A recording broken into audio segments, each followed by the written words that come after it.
would do in person. But thanks to Mr. Bell and what he started over 100 years ago, we're able to connect this way. And it has actually saved us as far as our programming over the last 2 years. We've done a lot of virtual programs in 2020 and 2021.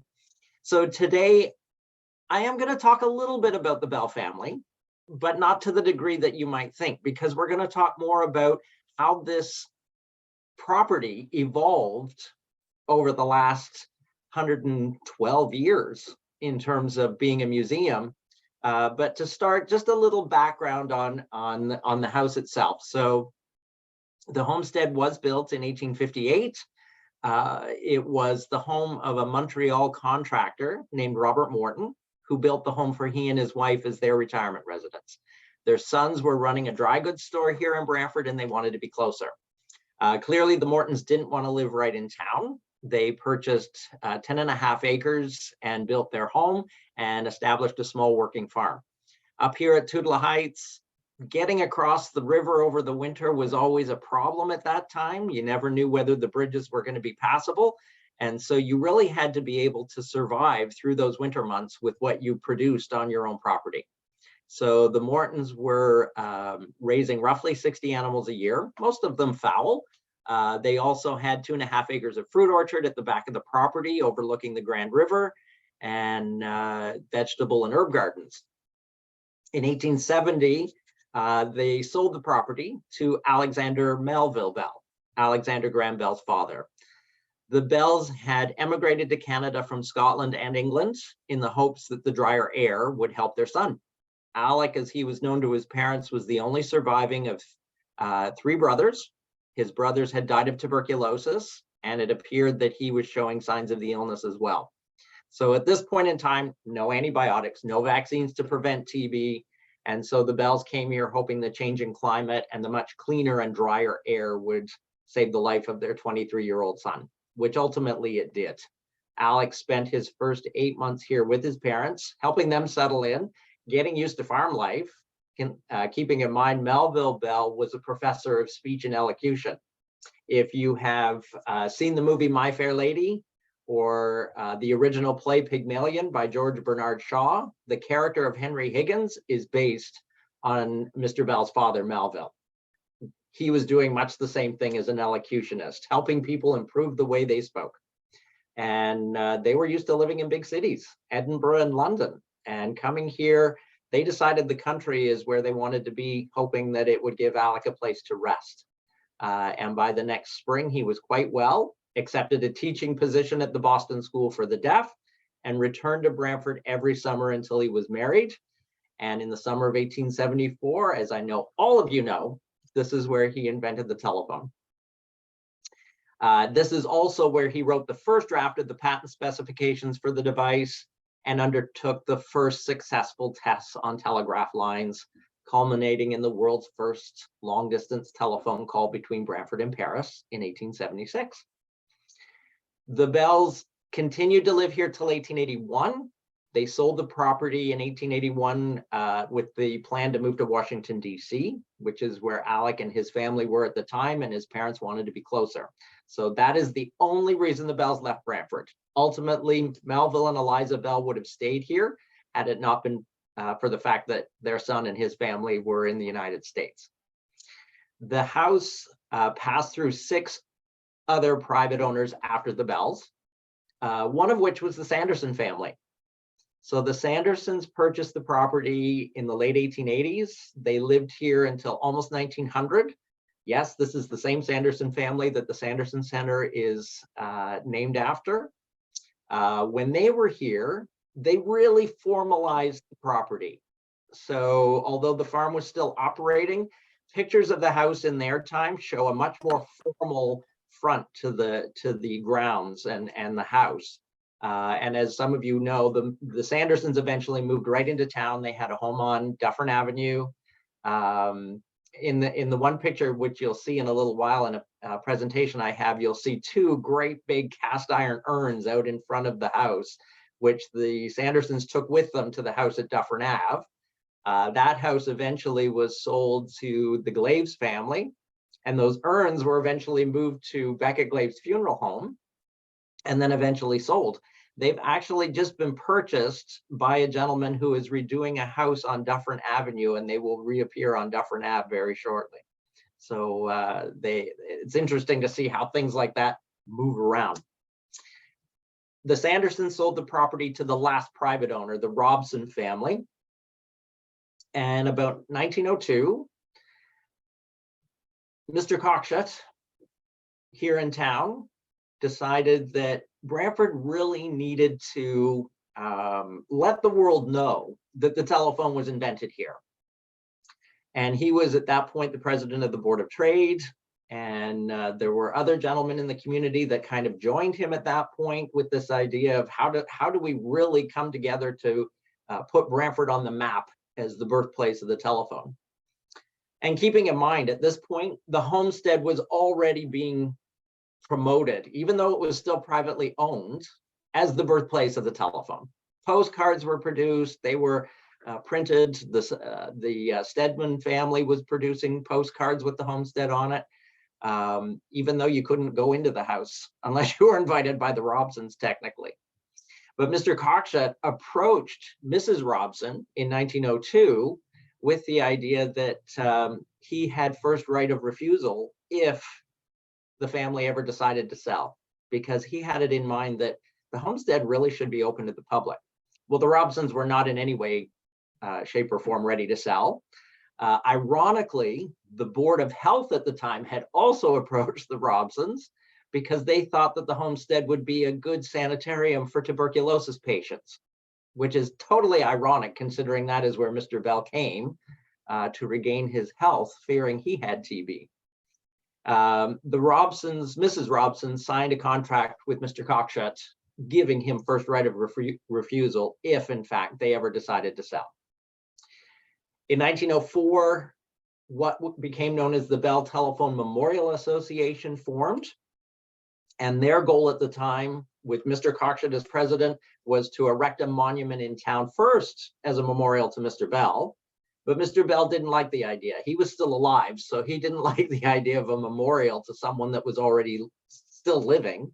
So the group decided that they would put up a memorial for the invention of the telephone in Brantford.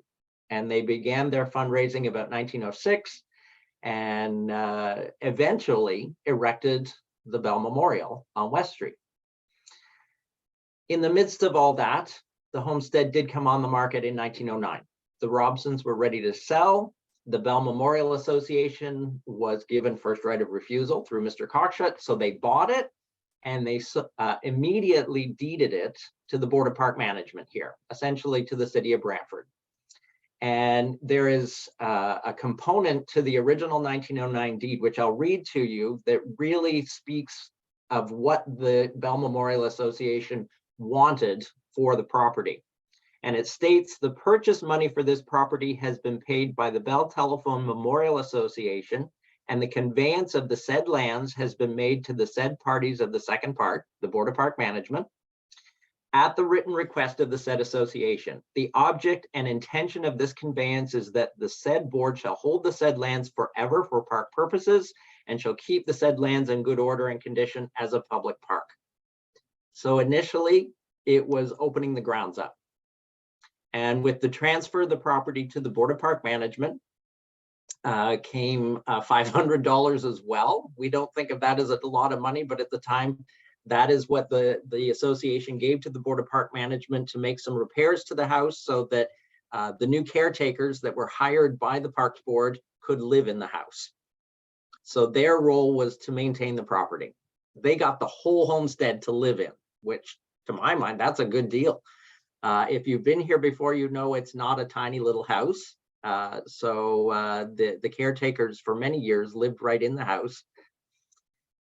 In 1917, the property was officially deeded by the Governor General at the time to the Board of Park Management. And at that point, Mr. Bell and his family were here for the official unveiling of the Bell Memorial and the official dedication of the homestead to the Parks Board. In 1922, Mr. Bell passed away, and Mrs. Bell sent some original Bell family pieces that had been here back to the homestead.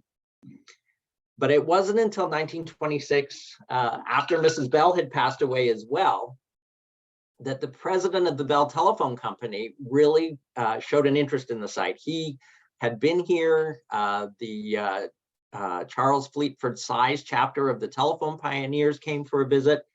And the goal at that time was to assist the Parks Board in restoring or opening the house up as well. So Mr. McFarland, president of Bell, worked with the Bell's daughters, Mrs. Grosvenor and Mrs. Fairchild, to start getting original family artifacts back. Now, keep in mind, when the Bells sold in 1881, they auctioned all the furniture. So a lot of it was still in the community. And with some word of mouth, they were able to recover some of those pieces. So through the late 1920s, with the help of Mrs. Grosvenor and Mrs. Fairchild, they opened what would have been Mr. Bell's bedroom to the public with telephone exhibits that came from the Bell Telephone Collection. And the drawing room of the house was refurnished, at least partially, which meant the caretakers no longer had use of those rooms. And then as word of mouth got around through the community, more and more pieces started to come back. And some of you, might remember that at a certain point in time, Victorian furniture was just thought of as old furniture. It wasn't thought of as pretty antiques. People were wanting to get more modern furniture through the 30s and 40s. And so a lot of the original Bell family pieces started coming back from people in the community through donations. It was a way of getting them out of their houses and also helping to refurnish what was thought of and revered here in town as the birthplace of the telephone. So by the 1930s, you could not only see the property, use the property, people were coming up here for picnics. There were stairs down to the river at the back, so you could get a view of what was Mr. Bell's dreaming place, where he spent time in the summer months and where he came up with the idea for the telephone, and you could tour those two rooms. Now, before I go any further, I'm going to start a PowerPoint presentation that will show you some of those changes and how things happened. It runs about 10 minutes, and then I'll finish up from there. So I'm going to hit share screen. No, actually, we're going to do, hang on here.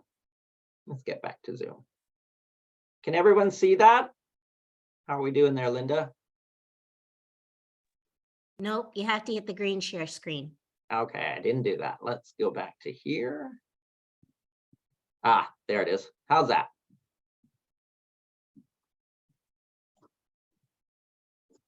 You're good. Okay. There we go.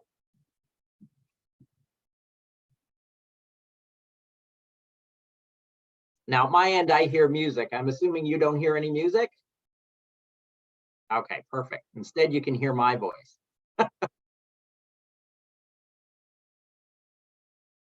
So this first section is a lot of the early historic photos of the homestead. Actually, after it was built, this is the Morton family, the original owners that built the house. You'll notice the greenhouse to the one side is not there. The bay window on the left side is not there yet. They were additions made by the Bells. So Bell's father is sitting in the carriage. His mother is up front with her hearing trumpet on her lap because she was very hard of hearing. All of those vines in the front veranda were vines that Melville Bell planted so he could make his own homemade wine.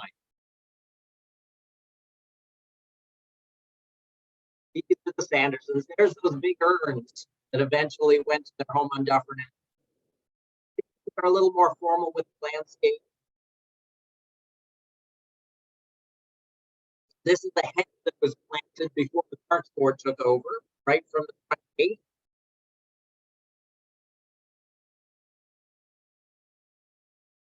The little girl in this postcard is one of the Robsons' granddaughters. She was named Annie Bell Robson because of where she was born. And that's the back of the house.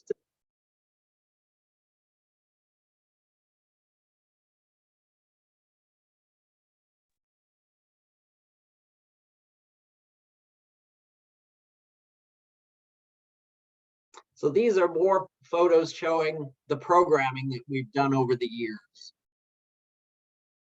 We are in period costume a lot of the time. Thomas B. Costain wrote a book, a biography on Mr. Bell, and this is the day it was launched at the Homestead. We've had several governors general here, including Lord Tweedster. In 1947, a celebration took place in the house for Alexander Graham Bell's 100th birthday.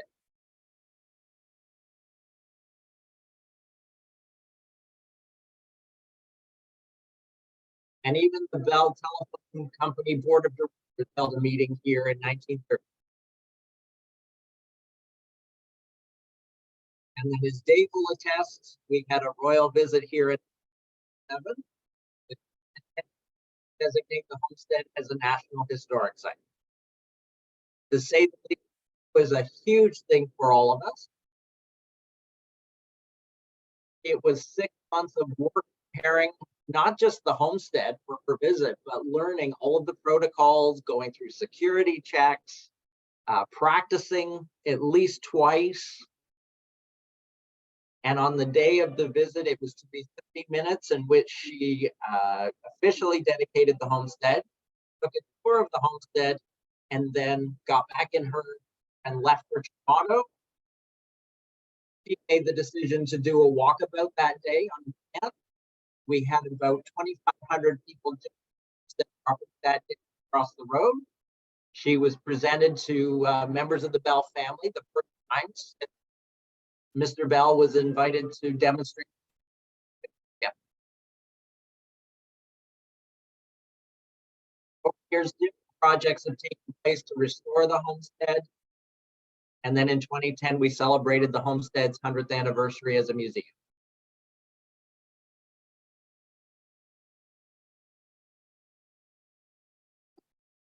So a lot of these will show you some of the programming we do with children. We do day camps. This is down along the Grand River, which isn't quite as accessible as it used to be. All of our programs are completely themed to Mr. Bell and his history. There's a familiar looking guy. This program, we actually teach students how to be tour guides in the homestead.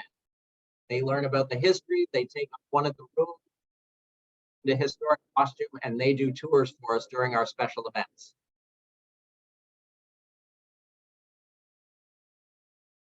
We have a working telephone exchange in the Henderson home.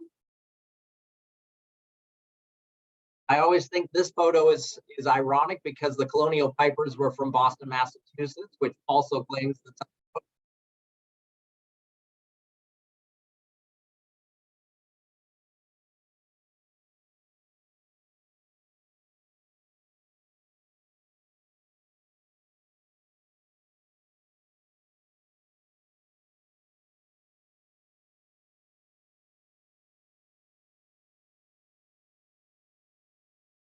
And now the next section shows you various members of the family that came back after the homestead opened to the public.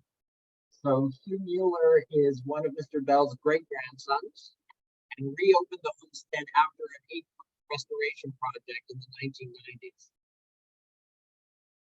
Mr. Bell and his wife visited the homestead. Mr. Bell came in 1906 when the Robsons were still living here. And this is the Bell's oldest daughter, Elsie, was president of the National Geographic Society.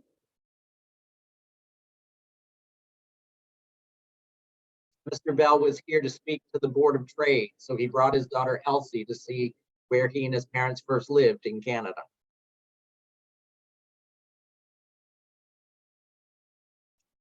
Two of Mr. Bell's granddaughters, Lillian and Nancy, and a great-great-great-granddaughter, the first in 7 generations to be named after Mr. Bell's mother.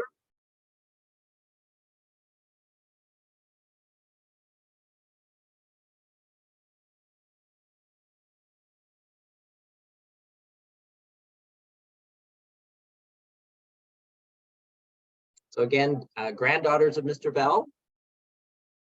These are the two that you saw in the earlier photo from 1953.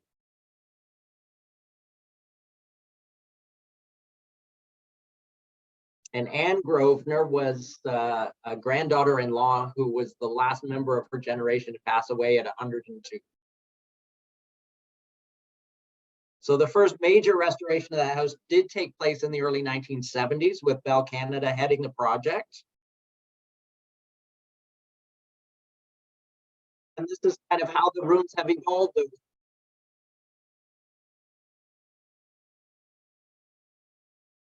Mr. Bell's room when it was the museum with the telephones and how it actually looks restored today. The archway that you see was put through in 1927 to host the banquet for Mr. Bell's birthday. The only outbuilding left on the property from the farm. And then Canada's first telephone office was moved here from downtown in 1960.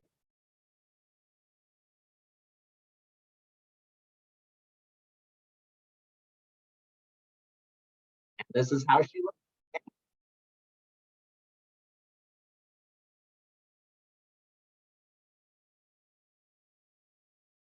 All right. So there you saw a lot of how the house has changed over the years. In 1947, well, actually, I need to back up a bit. So by the 1930s, the back of the slope along the Grand River had eroded enough that it became necessary to move the homestead before it became a houseboat, as I always like to say. The caretakers at the time who were living in the house woke up one morning in 1934 and discovered what was known as the potato garden had actually disappeared. There had been a landslide overnight and it was gone. So thankfully, the Parks Board made the decision to move the house forward 400 feet from its original foundation to where it sits to this day. That move provided a full basement for the house, which included electricity for the first time, modern heating system, and modern plumbing. But during that period, more and more furnishings were coming back from the community, from the Bell descendants. And so the caretaker space was getting smaller and smaller.